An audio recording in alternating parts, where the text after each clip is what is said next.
são esses movimentos, essa petição contra Alexandre de Moraes, que tem havido, na verdade, ao contrário, uma caça às bruxas também. Fica parecendo que todo esse movimento, na verdade, é embasado por uma parada que é política. É isso que dizem. Eu quero lhe ouvir, por favor, sobre isso, sobre não ser exatamente do mérito em si, mas sim um movimento macro político de uma perseguição de Donald Trump aqui com as instituições brasileiras. Uma ótima pergunta. Eu sei das pessoas que falam isso e eu concordo, é totalmente político. Mas o que é político não são as ações da Rumble, nem a carta do presidente Trump. Porque vamos ser claros, essas ações são defensivas. Quem mandou ao ministro Alexandre de Moraes começar a ir detrás do Rumble em janeiro de 2025? Vamos lembrar que as ordens do ministro, que são, a Justiça Americana já falou, o Departamento de Justiça já falou, são totalmente ilegais. As ordens do ministro que ele lançou como mísseis para dentro dos Estados Unidos lá em janeiro e começo de fevereiro foram lançadas por ele deliberadamente, sem que aconteça absolutamente nada. Qual foi a emergência? O que estava acontecendo que meritava ele lançar esse ataque logo depois da posse do presidente Trump?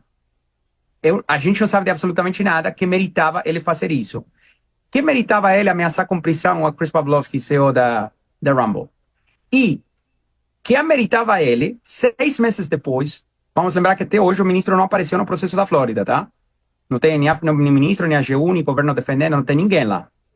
Que meritava 2 dias depois de o presidente Trump encaminhar a carta e 1 mês depois do governo brasileiro, através do Ministério da Justiça, ter feito certas promessas ao governo americano, que meritava ele encaminhar uma nova ordem de censura, uma sexta-noite, sobre uma conta que não está ativa de dezembro de 2023. Então, não tenho dúvida que é político. É absolutamente político, porque mérito jurídico não tem nenhum.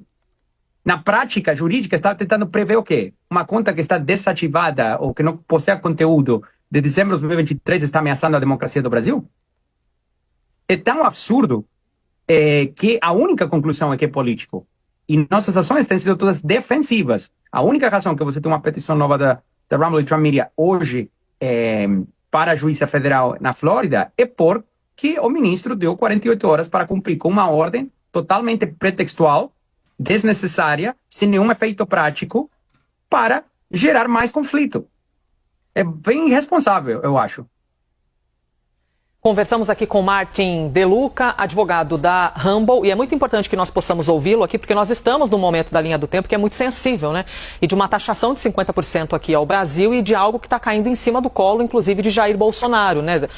Os setores que defendem, que votaram em Jair Bolsonaro, agora vão ser taxados em 50% por Donald Trump. Então, é de uma complexidade tão grande, embasada por um assunto que é comercial, por isso que eu lhe fiz essa pergunta e o senhor afirmou, é importante que nós possamos ouvi-lo, que é de fato um movimento político, que é uma resposta a tudo isso que vem acontecendo, que vocês consideram que é uma perseguição e o Brasil considera que, na verdade, seja um avanço em cima da autoridade, das instituições aqui brasileiras. Na justiça, todo mundo vai se defender. Martin, muito obrigada. Por favor. Posso esclarecer só um ponto aí Por que favor. foi muito importante que você mencionou? Você mencionou no final que no Brasil é uma defesa às instituições. E eu quero fazer uma pergunta para vocês. Como que uma defesa às instituições se não temos nenhum outro juiz brasileiro que fica violando o Tratado Bilateral Estados Unidos-Brasil de assistência legal mútua? Todos os outros juízes estão respeitando os protocolos, estão respeitando a lei. Não tem outro ministro do Supremo que está violando a lei americana deliberadamente da forma sistemática que o ministro Alexandre de Moraes está fazendo. Então, é muito importante nesse momento tão sensível refletir se o Brasil todo está defendendo uma estratégia de ataque deliberado que é indefensível, porque se for defensivo, eles teriam já aparecido lá no processo da Flórida 6 meses atrás. Mas não tem como defender isso. Então, a relação bilateral acho que está num momento super sensível, mas aqui não tem ataque nenhum a nenhuma instituição brasileira. Aqui tem as ações de um juiz que está atuando totalmente fora do marco da lei, totalmente fora do que permitem os tratados bilaterais e contrariando o que o governo brasileiro mesmo tem discutido com o governo dos Estados Unidos em privado. Né? Acho que tem certas comunicações ao respeito que foram mencionadas na mídia.